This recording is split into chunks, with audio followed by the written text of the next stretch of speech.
Making the effort to come here. I know exactly how difficult it was. Here in Kilkenny, of course, we had overseers ringing guys all morning that were going to be docked and all the rest, right? So I appreciate your efforts. A lot of you have travelled from Dublin and Limerick and listen, all over the place. Thank you, Kerry, thank you so much. Back home. It heartens me and in particular the members here, and there are 5 that I particularly want to mention, and they are the shop stewards that are currently under attack morning, noon and night, and they are Richard Burke, Colin O'Neill, John Brennan and Eddie Burke. Leo Hogan was one of them as well, but Leo could not endure anymore. So an absolute great representative. Leo has gotten out and gotten another job, unfortunately for us, our loss, but he couldn't stake it anymore. Now, all I'm going to do here today is give you an idea of what's going on in Kilkenny, give you an overview of what I've seen in some other places, and then I'm going to hand it over to John Regan, my colleague, sector organiser in the construction sector, and he will talk to you about what's going on with contracting out of work and in the non-compliance here in Kilkenny. So, we currently have 42 complaints of victimisation, separate complaints between those 5 that I have outlined. Now those complaints are of a really significant nature. You are talking about, it started really in around 2020 when COVID hit. Shortly afterwards we nominated our lead worker rep, which was all provided for in the protocol, and we had never gotten our rep to be recognised or to take up the position in Kilkenny.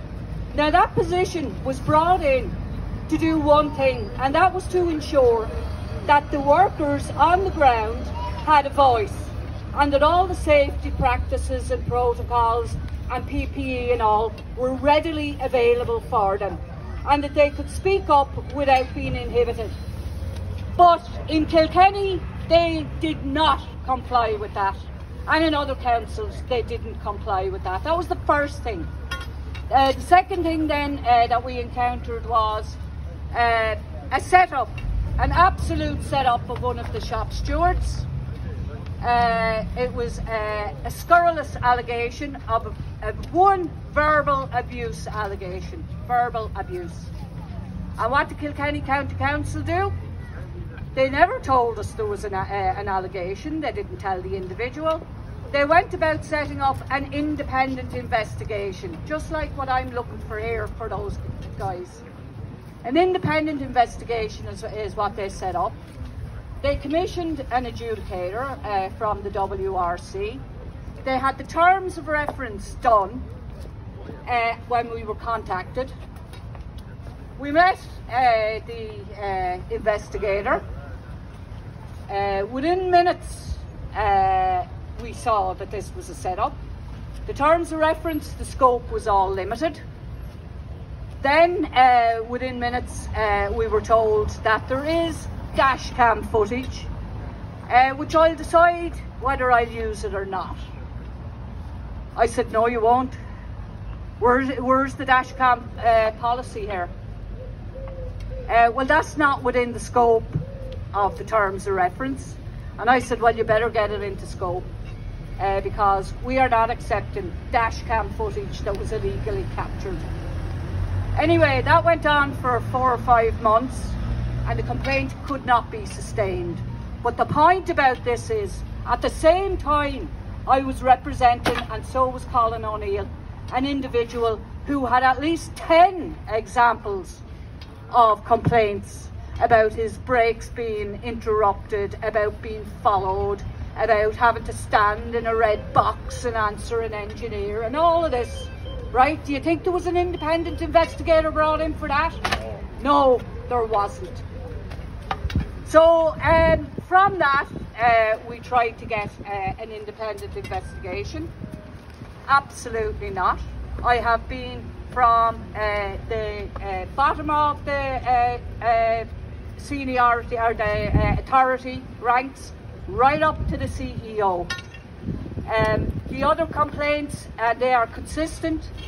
There was about 3 of them were regular and rostered overtime was just unilaterally stopped. You had another case whereby I have at least 6 examples of where they're being threatened with disciplinary action for nothing, for absolutely nothing. John and Richie went and made an inquiry about their annual leave one day. A few days later, a letter arrived that they had done this, that, and the other thing, and threatened again. And that is the pattern here, right? And in particular, bullying. And it's the pattern that I see all over the local authorities. Once you open your mouth at all, there's something common. Do you agree with that? Right? Because I am sick of trying to deal with bullying in the local authorities. And the other problem, right, this code of practice that we have, right? Do you know that that was diminished in 2021? Whereby now you can't even argue for an independent investigation, right? If you can't get an independent investigation, you're asking the perpetrators to investigate themselves. What a load of rubbish! Right? And this is mirrored all over the place. Last year, 2020 it was, I did a lot of work in the community sector. Camp Hill communities. I have a colleague there, Lenka. Lenka was working on the organising with me, and I kid you not, right? Within 3 hours she rang me because I had said, listen, we'll ring each of the members, we'll find out how they are, we'll do a profile of their terms and conditions, etc. Within 3 hours I got a call back, and all she said was, what the fuck is this? Right? Every single one of those workers, I am not calling you the same pattern, right? And this is what you need to focus on. It is the pattern here, right? And the common denominator, okay? The pattern here was that no breaks, right? They have to stay with the residents. Now that's been successful in adjudication, right? But everybody has a right to a break. It's a health and safety issue, right? The adjudicator even looked at Camp Hill and they're sitting there saying, well, we have this live together model, right? And the adjudicator said, but what if the person, you know, is very stressed and they want to go on their lunch with their sister or whatever?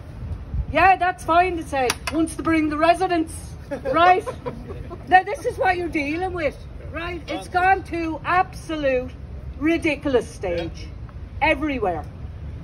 I've tried to bring these cases, a number of them. We have rampant non-compliance with the national agreement, right? The national agreement has a number of things that are in our favour, supposedly, right? One is harmonious relations, joke, right?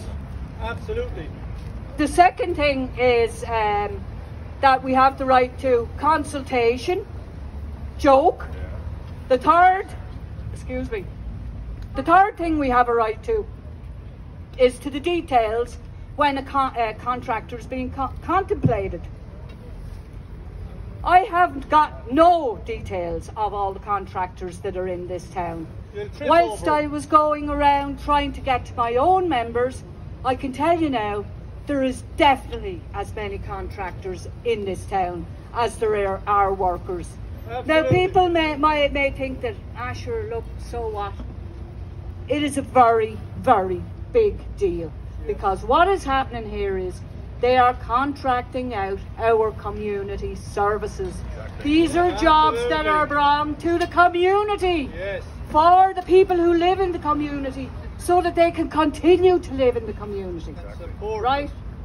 But anyway, John will tell you about the non-compliance end. Back to the Labour Court, okay? Because this is another very big issue that we have. I went to it took me 2 years to get through the rigmarole, right?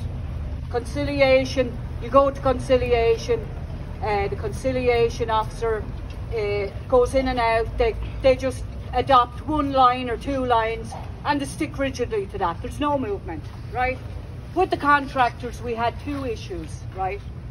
And the 2 issues were, number 1, that these contracts tend to be given out, say, in April.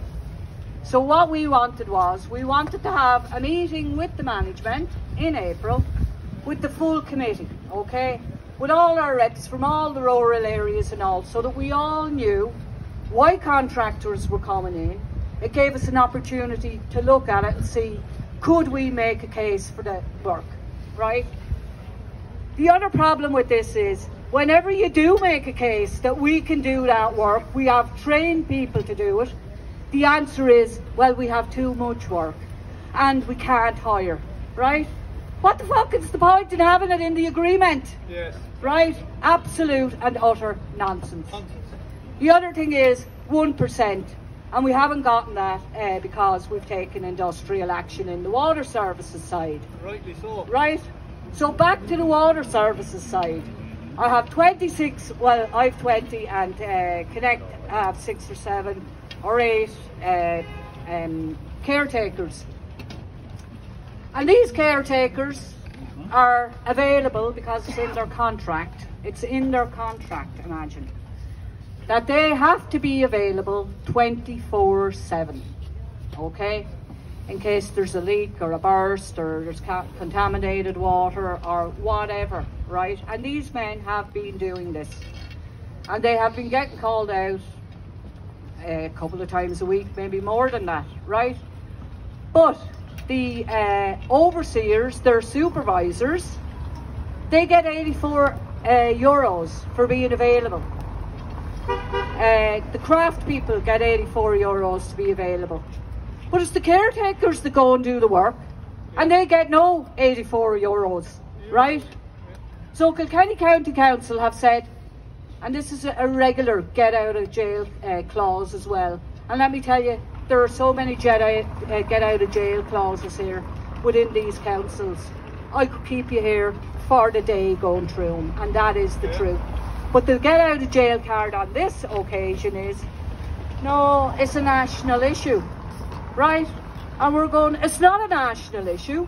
We have an agreement that says that we can do different arrangements in different councils because they have different requirements. Not only do we have that, we have examples of it all over the country. You're delivering the services locally. It's a local issue. We want this to be done locally. We want to be paid locally. We're doing it, right? Rigmarole anyway, in and out of conciliation. They just stick with the one line. It's a national issue. We go to the court. The court anyway spends their hour and a half as if I'm on trial, right? Asking me this, that and the other. It doesn't matter what nonsense is in the LGMA submission. Irrelevant, right? The only submission that seems to make a blind bit of difference is mine. And the only reason that they're scrutinising mine is they're looking for another get out of jail card, right? And that is the pattern here. I took another couple of national things, right? I'm just skipping through all of this, lads, right? Because I'm trying to give you an overview and a flavour of it. Annual leave calculations in Carlow, right? Now this is common across a lot of the other local authorities as well. But there's quite a bit of regular and rostered overtime because these workers, in particular drivers and those cleaning the streets and all that, they have to start early before the traffic and that, right? Sort of an extra half an hour probably in the morning and an extra half an hour in the evening to bring the truck back and all of that. But they calculate the annual leave there based on basic, right?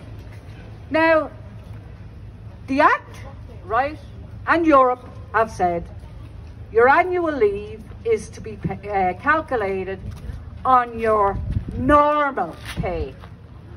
Not only have they said it's to be based on your normal pay, they're saying this is coming from the directives from Europe.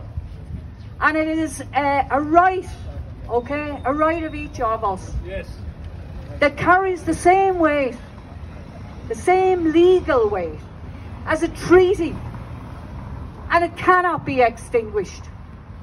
And by not paying normal pay, you are creating a deterrent, because people won't want to take their pay if they're out of pocket by they won't want to take their holidays if they're out of pocket by €100 or maybe €200, right? Why would they? Now, they've also said in Europe that you don't have to prove that it's a deterrent. Once it exists, it is a deterrent. And they've said this right cannot be extinguished. They've also said that it is an obligation on the employer to seek out the information to fulfill that obligation. Yes. And in the sash windows case, because they look at what's called an effective remedy, and they look at equivalence, right? But in this sash windows case, and it's related to the police in Northern Ireland, who took a case, the very same case, okay? But in the sash windows case, they had said that at a minimum, you have to get what you're owed.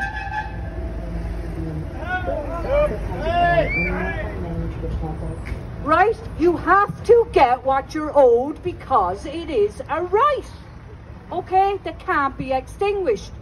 Makes perfect sense to me, and I'm sure it makes perfect sense to all ye. Yes. Can't be extinguished, so the minimum you can get is what you're owed. And the reason for that is because the employer cannot end up being unjustly enriched for their own failings. Yes. Again, straightforward, right? I've taken this case, I have a number of these in the system, as I said. It's taken over 2 years. Got the result there from the Labour Court last week, right? And the Labour Court have decided to ignore the European dimension to this, right? Ignore it. And have said that the council have done nothing wrong here because they followed the Act. And the Act is actually non-compliant with European jurisprudence, right? Yeah. Now that'll tell you, lads, how far we are gone off the tracks in terms of your rights, right? This is a right that can't be extinguished, and we have the court up there telling us Europe is irrelevant. Yeah, when it suits them. I've a load of other cases, right? I think I've over 200 of them for firefighters, right? And I've been to the court. It didn't take place, the hearing, but I'll tell you about it anyway.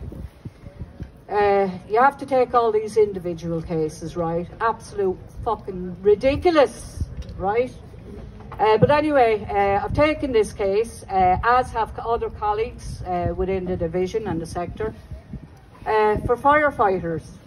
And the particular firefighter that I'm representing, and most of the retained firefighters, right, have these terms and conditions. A, you have to live within 2 kilometres of the fire station, okay? You have to be on call 24/7, 340 odd days a year, because I'm excluding your annual leave, okay? So you have to be available. And to be available, you must remain within 2 kilometres of the station. Now remember the restrictions in the 5 kilometres, yeah. Right? Remember how difficult that was?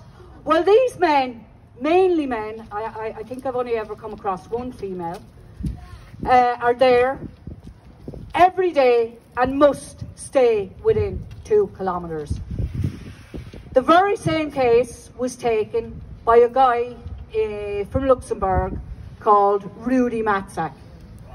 And the European Court of Justice said that that cannot be considered to be rest time. It must be considered to be working time. Yes. Of course it must, right? So we're now in a battle with the Labour Court. I think this one is in the system close on 3.5 years, Yeah. right? So at the last hearing, we turned up. It was a virtual hearing, myself and the member, and we brought Matt Sachs, solicitor, with us. He tuned in from Luxembourg. Fair play to him. Right?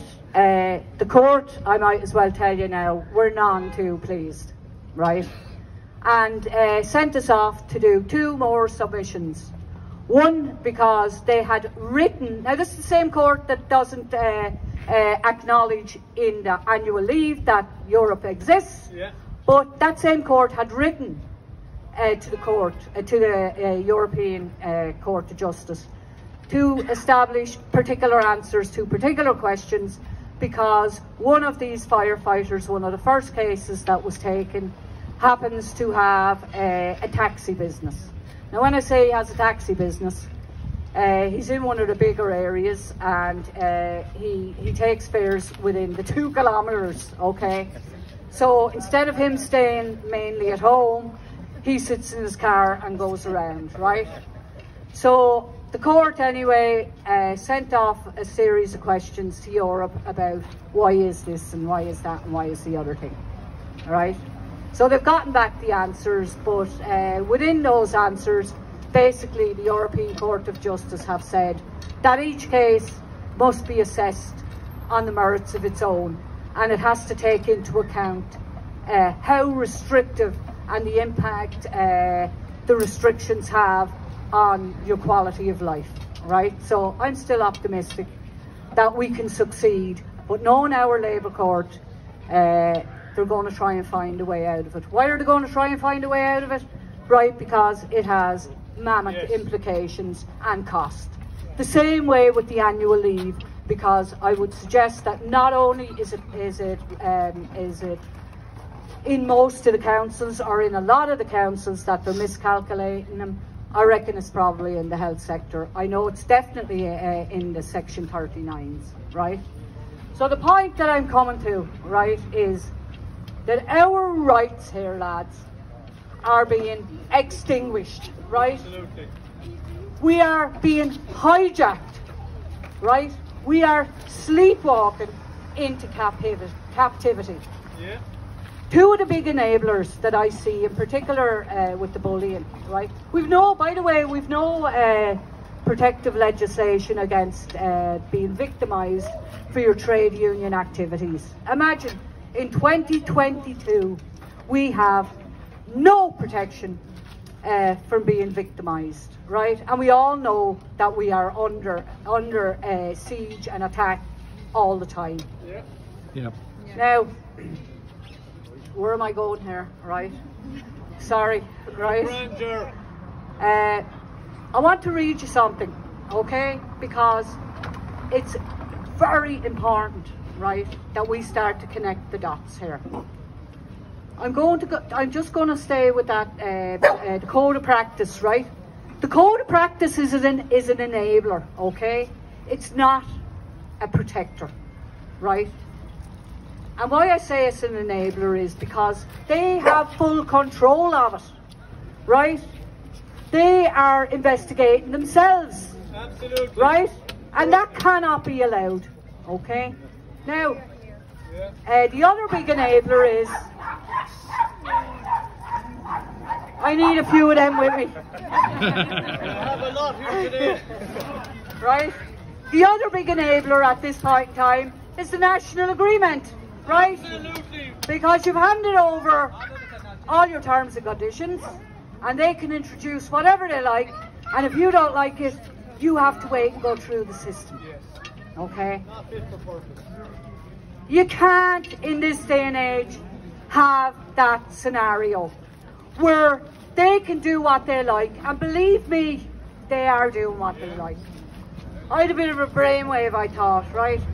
And I thought, I know what I'll do with these 5 complaints and some of the other complaints.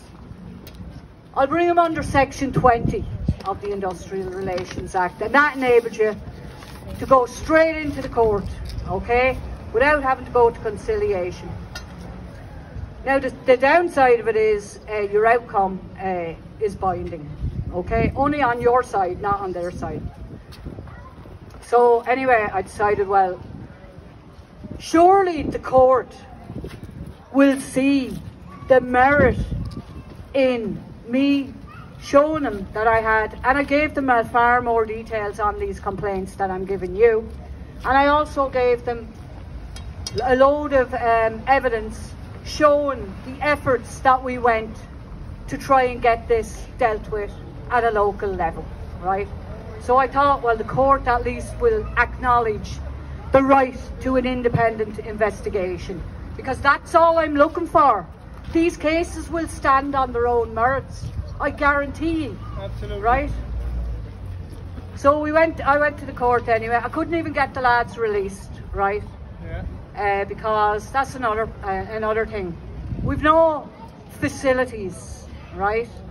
We've an ancient code of practice, right, that doesn't even provide for access to a laptop.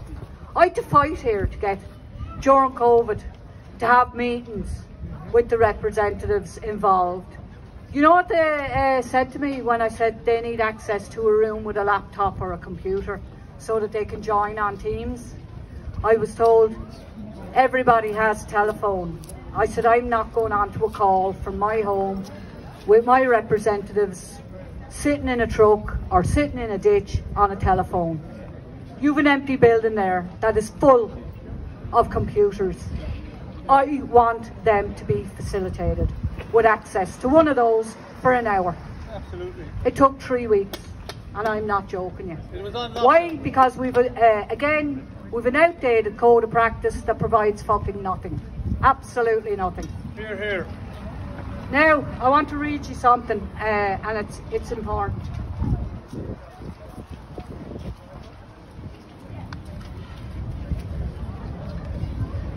Right? This is from the International Trade Union Confederation. And the head of it is, multiple areas of crisis see workers' rights crumble. And you need to look at this yourselves, lads, right? Because I haven't time to bring you all through it, but you need to read it. Really important. Key measures of abuse of workers' rights have reached record highs according to the 2022 edition of the International Trade Union Confederation's flagship Global Rights Index, right? And it sets out examples. 113 countries exclude workers from the right to establish or join a trade union, up from 106 in 2021 to 113 now. Workers were excluded from workplaces in Afghanistan, Syria, Tunisia, right, and there's another list. 77% of countries denied workers the right to establish and join a trade union. Authorities in 74% of countries impeded the registration of unions, up from 59%, with state repression of independent union activity. 50 countries expose workers to physical violence, up from 45 in 2021, including a rise of 35% to 43% in countries in the Asian Pacific region. 87% of countries violated the right to strike. 4 in 5 countries block collective bargaining. Right, and it goes on and on about trade union leaders being shot, being attacked, disappearing, and all that. Now, lads, we too are under attack. Yes. Okay? Trade unionism, it's on its knees. Absolutely. Okay? And who are the culprits here, right? You're back here. I am telling you that I've seen this in the community sector. I saw workers, right, and the big enabler in the Section 39s is this trust in care, right? Because again, the only procedure that they need to follow is whatever is in their head. And it doesn't matter, no matter what's in black and white, Absolutely. you are captured once you enter it, right? And I know that there are workers all over this island of ours that are going through what these lads are going through and have been going through. These lads, you know, are out of pocket by thousands and thousands. One thing I never told you about was very significant. One of them was out and it was unfortunate enough to get long COVID. He got COVID when he was attending his father-in-law's funeral. His whole family got it. His children, his wife, his mother-in-law was hospitalised. His niece was on ventilation. The whole family. He was given 19 days in total pay, COVID payment, right? Then he was put on sick pay. He wasn't even put on the COVID until they had exhausted his 2 weeks in hand, right? Unheard of. And he was left then with no income other than social welfare for the bones of 10 months, right? That is currently before an adjudicator. We are waiting now, I think it's 10 or 11 weeks for an outcome to that, right? It is horrendous, right? I'd love to be able to give you the details. And actually, what I'd actually really like to do is to make this a public inquiry, right? Yes. Where we could present this. Let the council come and defend it, right? I'm an open book. Everybody that knows me knows I'm an open book, right? I don't mince my words. It's all documented. Right? I'm a bit of a geek in that I follow the procedures to the letter. No, you're a true right? trade unionist. And I am telling you, right, this council is acting with impunity. Yes. And the same in Camp Hill communities when I was dealing with them. I kept saying to the lads, right, because there'd no breaks, they slashed their sick pay, they changed unilaterally their payment of wages from weekly to fortnightly, they changed their shifts, they introduced night work, they introduced all sorts of different hours, they basically tore up their contracts of employment. And every time we looked for a procedure, they came back with the HSE procedure. Yeah. And I kept saying, we're not HSE workers, right? The same with the rest of the Section 39s. They took the FEMPI cuts at the time, right? When you start getting restoration, they've got no restoration. Our community workers haven't had an increase in 14 years. 14 years, okay? But the common denominator here, lads, is the government. Yes. The government is behind this. Absolutely. Right? There is no doubt in my mind. And if I and the rest of the lads from Kilkenny, and I hope the rest of you will join us, have to march every single week to every single politician, councillor, TD. In fact, if we have to go to the European MPs, we're going to do that till we get an independent investigation here. We are going to boycott.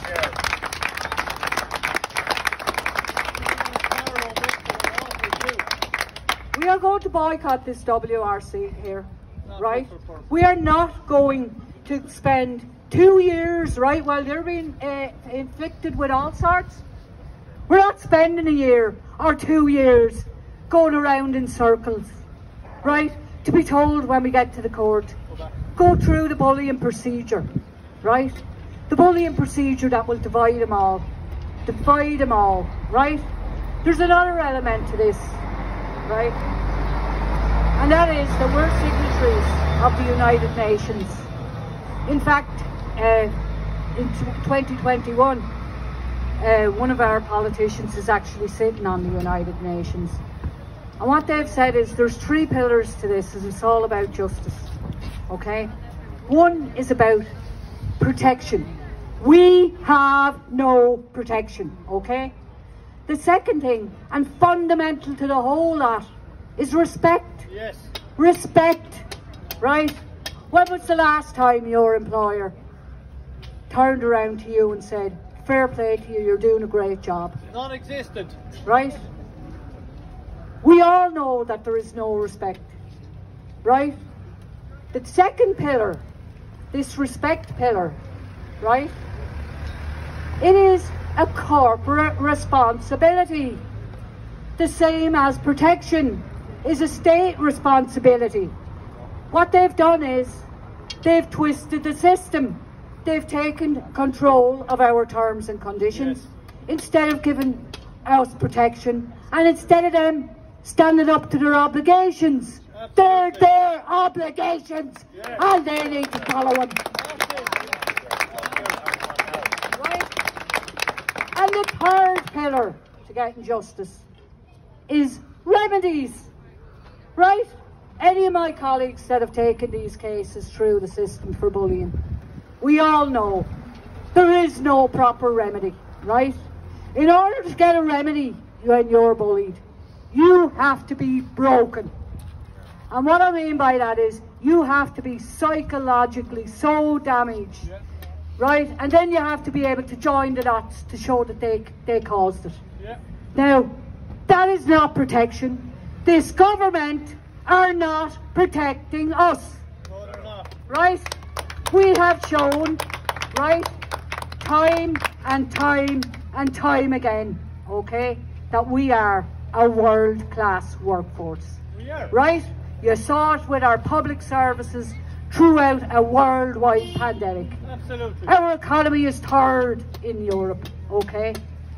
Our social services are akin to third world countries at this point.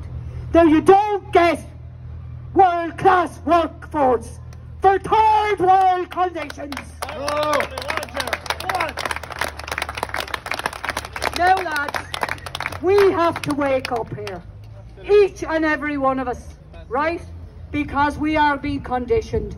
We are being conditioned and we are being segregated and sectoralised. Yeah. And then we're going to be working from home, Yeah. right? We have to join forces. We have to unite, Stand together. right? Because if we don't, I guarantee this is going to happen, lads. This is worldwide. You've heard it from this International Trade Union Confederation. Okay? That's not me, right? But what this woman is saying, it's Sharon Burrows, right? Because this is exactly what we need. Now I'm only reading parts of this. The 2022 Global Rights Index exposes how this instability is being exploited, and so many governments and employers attacking workers' rights. We must expose the wrongdoing to make governments realise they have to rebuild with a new social contract. Jobs, wages, rights, social protection, equality and inclusion. Okay? Now, we have an opportunity here, okay? We have a very big opportunity actually, because we can see that Fianna Fáil and Fine Gael are coming under pressure, okay? Rightly so. They've held the whole thing now for, I don't know. Forever. Forever, right? And there is another party that's coming up along the line, right? So we are all going to be able to make a decision. We all have one vote, right? But what we are going to have to do now, right? Bearing in mind, and this is really important, the government of a country works for the people of the country. Yeah. Yes. And we need to write their contract of employment. Yeah. Okay? Right? Now, we have to get together. Not just workers, our people in the communities, right? Our young people who will never be able to afford a house, right? A basic fundamental right. Can you imagine, lads, how insecure you would feel if you didn't have a home, right? And our health services, and our schools, and everywhere. Our community, our country, our populations are growing. Our services have to grow. They have to grow with terms and conditions that are akin to us being a world-class workforce, right? We have to look after our people in the community. The community people have to look after us. Yeah. We have to look after each other, okay? Yeah. And we have to find ways. There's much better ways of doing this, right? All our resources in SIPTU are now being spent on fuckology, right? Going around and around and around in circles, right? Absolutely. You're dead right. Now, I'm paid too much to be wasting my time, and your money, right? Now, I'm not ending this here, okay? I'm ending it for today, but we have decided that we will be setting up websites, right? We will be inviting people to tell their stories. We will be marching until we get an independent investigation here. And I want those that have persecuted, and I mean persecuted, these men. I want them called to justice. Yes, yes. There is a constant violation of people's rights here. Wages, okay?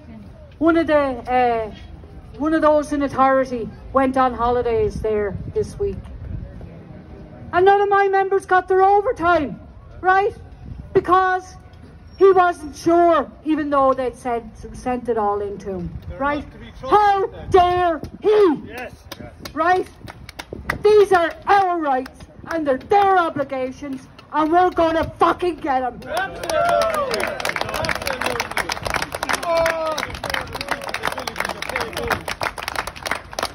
And they can label me whatever way they like, right? Because this is another important thing, right?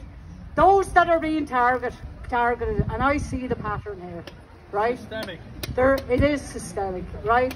There are three kind of classic characteristics that they target. One is trade union activists, right? Especially those that might have a bit of, a bit of an ability to influence the collective, right? They're hammered. Then you have the others, right? They're vulnerable, right? They tend to be picked on, right? And then there are the ones that demonstrate, and it is akin to trade unionism, high moral standards, right? And what they are trying to do, and you all know, because I know you've all, in different ways, to different degrees, experienced this, right? They try and erode your confidence, erode, to try and make you believe that, you're at nothing. And then you go to a third party, right, and they compound it.